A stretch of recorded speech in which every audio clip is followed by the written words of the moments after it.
Bismillahirrahmanirrahim. Assalamualaikum warahmatullahi wabarakatuh. Kami dari kelompok 4 memaparkan materi yaitu momentum linear dengan anggotanya yaitu Retno Sari, Miriam Rian dengan saya sendiri, Safira. Nah, langsung saja pokok pembahasannya. Yang pertama yaitu pengertian momentum. Momentum merupakan besaran vektor sehingga dalam analisis bisa dipisahkan berdasarkan komponen-komponen vektor. Pada sumbu X dan sumbu Y, momentum dapat didefinisikan sebagai tingkat kesukaran untuk menghentikan gerak suatu benda jika mobil dan sepeda memiliki kecepatan yang sama.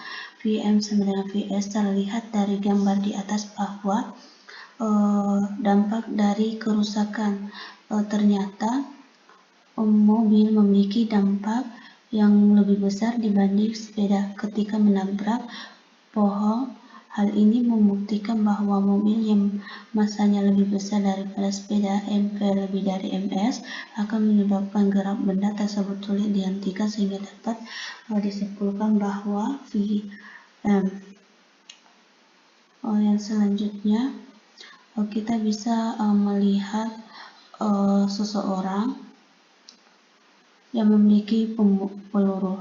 Nah, jika seseorang pada gambar di samping ini memiliki peluru yang identik, di mana massa peluru 1 sama dengan massa peluru 2 mv1 sama dengan mv2, tetapi kedua peluru tersebut diberi kecepatan yang berbeda, dalam kurung V1 lebih besar dari V2, akan mengakibat titik sasaran yang dikenai oleh peluru dengan kecepatan yang besar akan menimbulkan kerusakan yang lebih parah dibanding dengan peluru yang memiliki kecepatan kecil. Hal ini menandakan bahwa semakin besar kecepatan suatu benda, maka semakin sulit benda tersebut dihentikan sehingga dapat disebutkan V sama dengan kecepatan. Selanjutnya, berdasarkan analisa di atas, karena momentum V merupakan tingkat kesukaran untuk menghentikan gerak suatu benda, maka persamaan momentum linear dapat ditulis. Keterangan V sama dengan momentum dengan satuan kilogram meter per sekon, massa benda dengan satuan kilogram, dan V adalah kecepatan benda dengan satuan meter per sekon. Persamaan hukum Newton 2 dalam bentuk momentum secara matematis dapat ditulis sigma F sama dengan dV per dt. Dari hukum Newton, gaya harus hadir untuk mengubah kecepatan sebuah benda, dalam kurung laju dan atau arah, ingin meninjau efek dari tumbukan dan kaitannya dengan perubahan kecepatan. Misalkan bola gol yang awalnya diam, energi kinetik dari tongkat Ohl ditransfer untuk menghasilkan gerak dari bola golf, atau mengalami perubahan kecepatan untuk menjelaskan menggunakan konsep momentum linear. Untuk mengubah dari sebuah benda, misal bola golf, sebuah gaya harus dihadirkan laju perubahan momentum sebuah benda sama dengan gaya neto yang bekerja pada benda tersebut. F neto sama dengan delta V sama dengan bahagi delta T sama dengan M F kurang Pi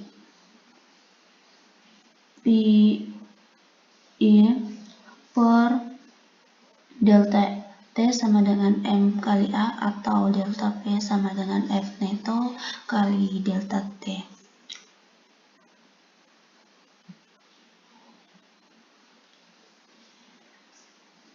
Selanjutnya ada momentum linear. Secara matematis momentum linear dapat ditulis P sama dengan M kali V. V adalah lambang momentum, M adalah massa benda, dan V adalah kecepatan benda. Momentum merupakan besaran vektor. Jadi selain mempunyai besar alias nilai, momentum juga mempunyai arah.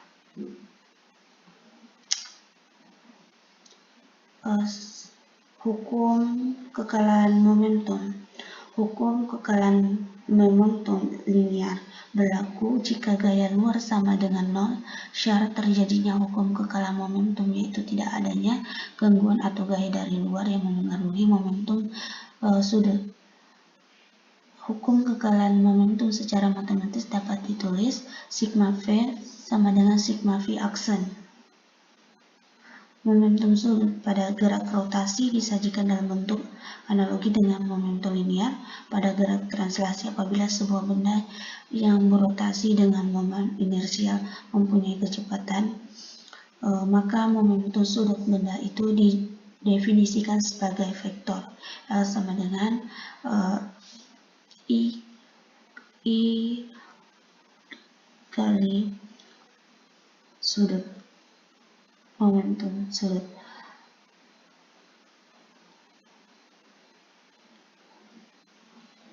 Selanjutnya ada impuls. Impuls merupakan gaya kontak rata-rata F yang bekerja pada suatu benda yang terjadi dalam selang waktu yang sangat singkat.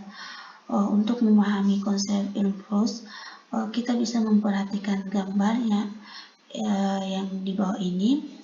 Nah, gambar ini adalah seseorang yang bermain bola. Penjelasannya itu berdasarkan gambar di samping ini, bola diberikan gaya sentuh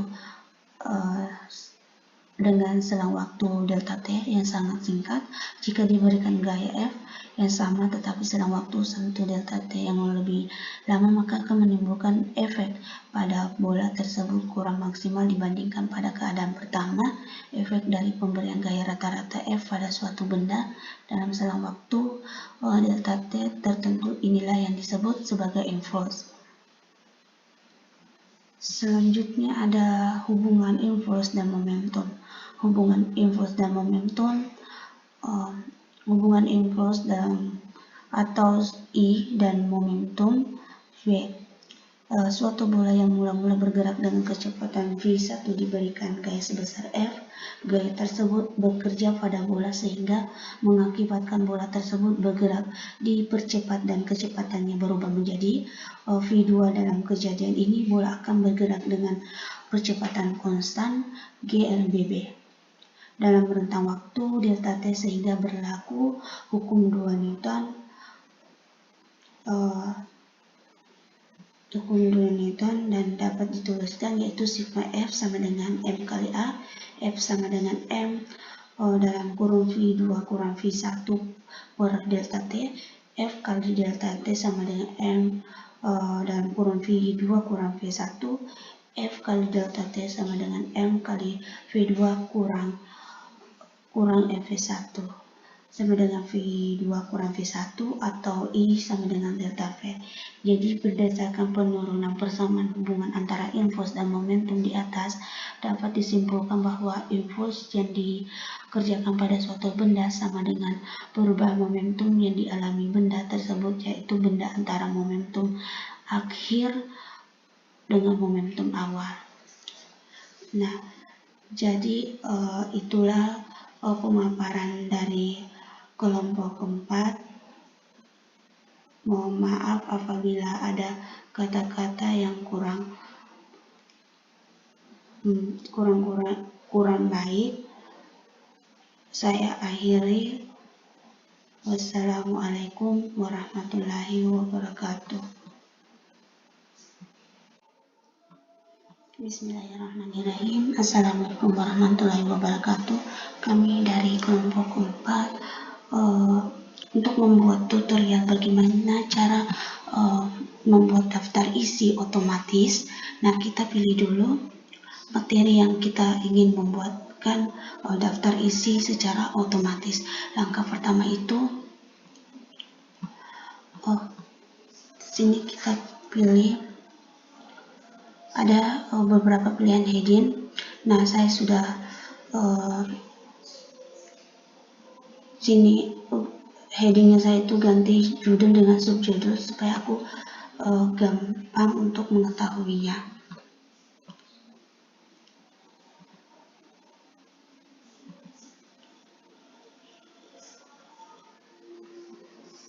Misalkan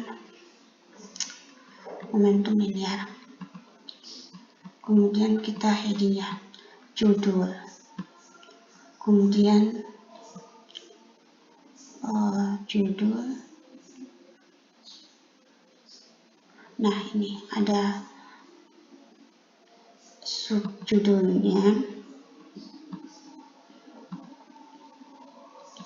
subjudul,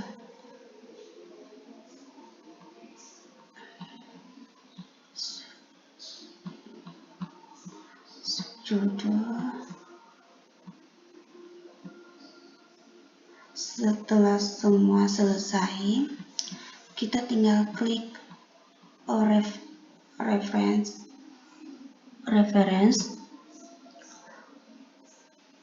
Tunggu dulu, kita tulis dulu kembali daftar isinya ya. Daftar isi, daftar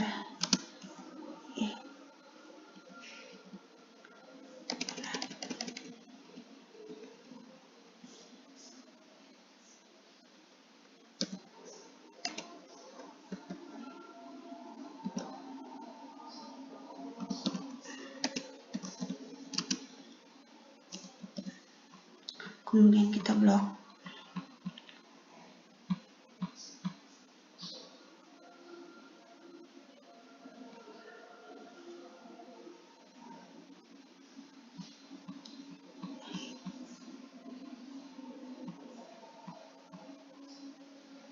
Kemudian kita modify.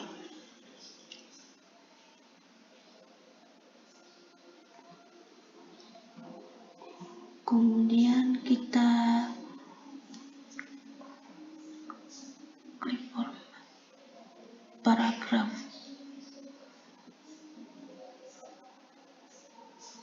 dan spasi 1,5. Ini kita tulis 0.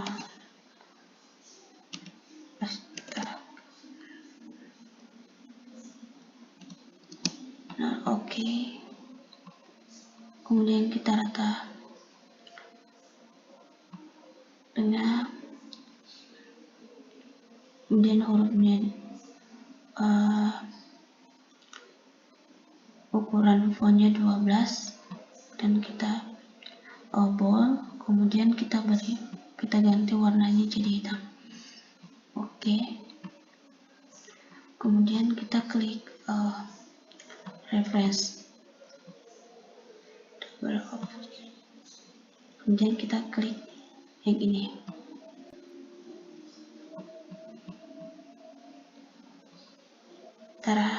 Inilah daftar isinya.